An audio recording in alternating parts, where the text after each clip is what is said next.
আমি যখন মায়ের সাথে কোনো রিলেটিভের বাড়িতে যাই। ও মা, বাড়ি চলো না। তুই এলি কেন আমার সাথে? তোকে আমি আসতে বলেছিলাম আমার সাথে। দূর।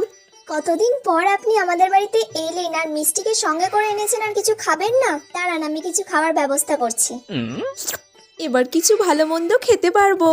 না না দিদি, আপনি একদম ব্যস্ত হবেন না, কিচ্ছু করতে হবে না। তোর বাবা মা এইসব বলছে কেন আবার? ঠিক আছে, আপনি না হয় খাবেন না, কিন্তু ও তো খাবে, ও তো বাচ্চা বাচ্চা মানুষ, ওর তো খেতে ইচ্ছা করবেই। দাঁড়ান, ওর জন্য আমি একটু নিমকি নিয়ে আসি। না না, ও বাড়িতেই কিছু খেতে চায় না, ওর এইসব নিমকি টিমকি একদম ভালো লাগে না। কিরে মানা, খাবি তো? হ্যাঁ হ্যাঁ।